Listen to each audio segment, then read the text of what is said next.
Let's take a look down under with this week's Fish Eye View, sponsored by Mercury, #1 on the water.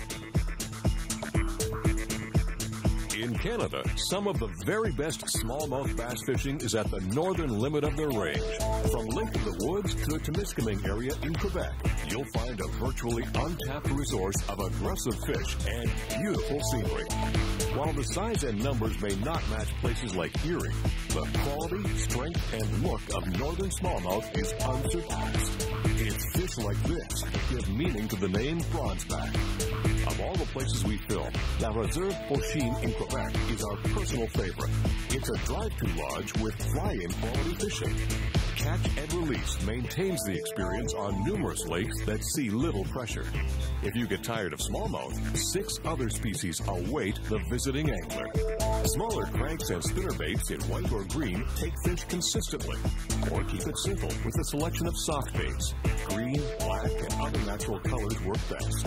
In Gulp Alive, the chartreuse or black minnow is particularly deadly. If you're a fly fisherman, you might end up renaming Beauchene Heaven on Earth. Where else can you consistently take fish that average nearly 4 pounds? And all the while, you have a legitimate shot at a real monster.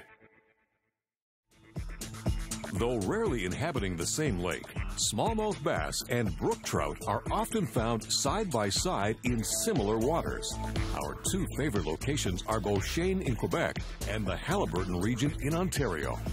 As anywhere, remote and inaccessible lakes support the healthiest fish populations. At Beauchene, Catch and Release maintains peak levels. For us, it's a unique learning experience, as well as a chance to experiment with different lures and techniques. One thing we've noticed is that for 2 entirely different fish, there are distinct similarities. Baits and presentations that take smallmouth work equally well on brook trout. And that includes a few things that even surprised us. We found this to be true nearly everywhere. Brook trout really go for a big mouthful. For an exceptional experience with these top-end game fish, why not consider fly fishing? Here again, the very same flies designed for smallmouth will interest brook trout. Even with little or no skill, a proper selection of flies will put you in business. Fly fishing is, in fact, a deadly finesse technique. Just get it out there, add a few tugs and jerks, and be ready for serious action.